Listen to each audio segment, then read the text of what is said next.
Guys,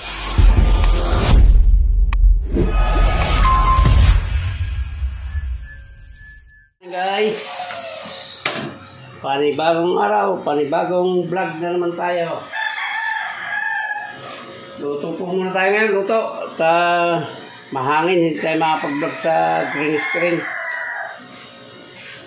Ewan ko kung alam nyo itong luto itong gagawin ko, pero masarap po ito. Simple lang na luto ito, pero napakasarap po ito.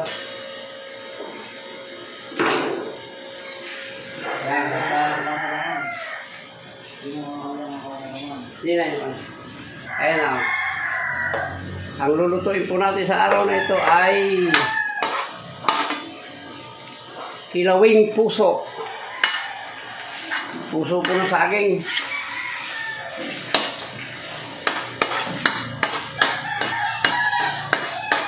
Masarap to guys. Subukan nyo sa inyo. Kaya sa inyo yan kung ano ang gusto nyo isahog. Pwedeng manok, pwedeng baboy.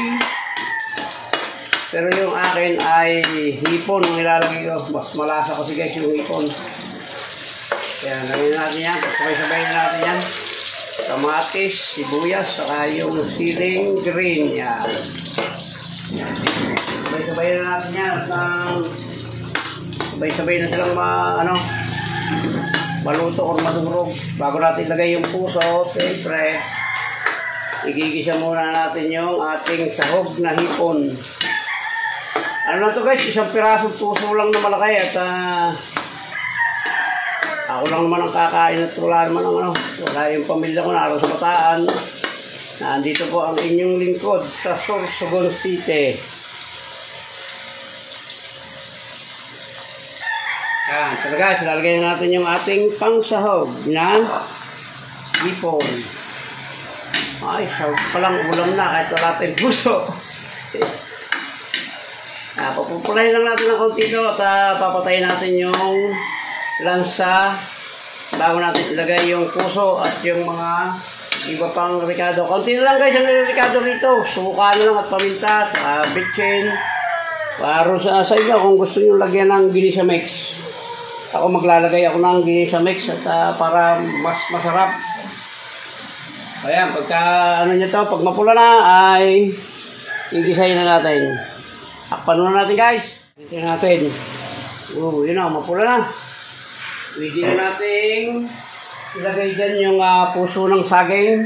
Itong puso ng saging guys, ay pinakulo ko na or pinalambot ko na kasi mahirap itong durugin. Yan, malambot na po yan Lalagyan na natin ito ng mga sahog, pero pag nilagyan natin siya ng suka ay hindi mo natin siya hahaluin. Wala pala, hindi ako nakabili ng patis. So, asin na lang ang ilalagay natin, asin. Walang patis. Nakakalimutan kong bumili. Asin na lang guys, Yan. Tapos lalagyan na natin po yan ng paminta.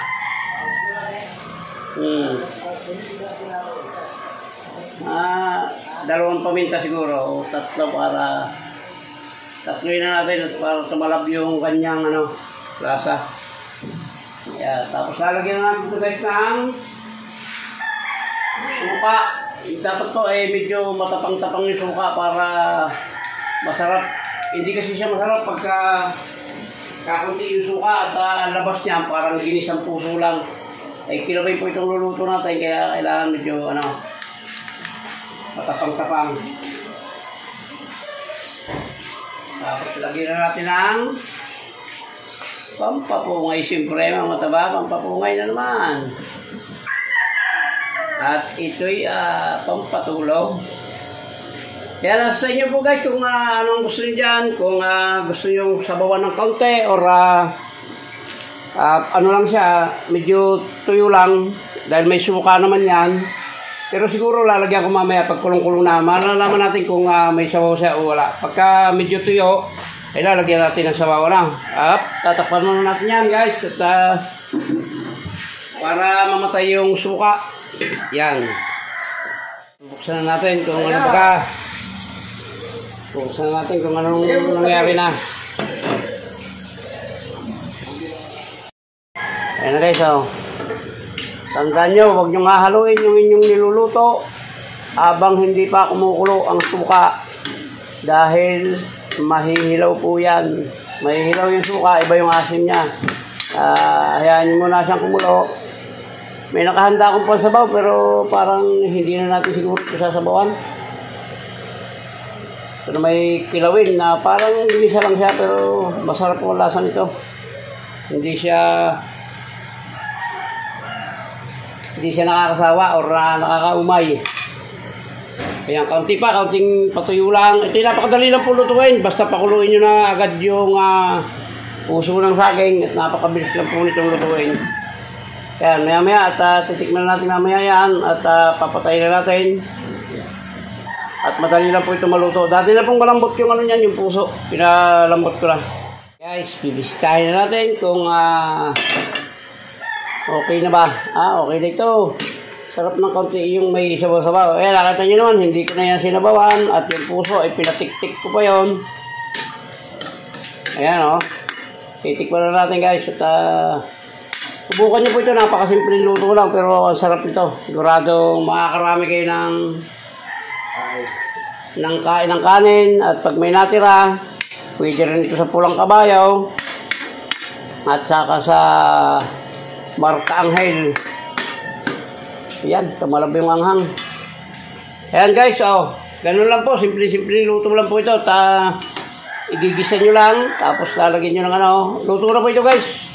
Lagyan nyo lang na suka, paminta. Ayan. Okay na po ito guys. At maraming salamat po sa lahat po ng umabot sa dulo ng vlog na ito. Ay maraming salamat po. Mabuhay po kayo at mabuhay tayo lahat. Hanggang dito lang po. Babay na po.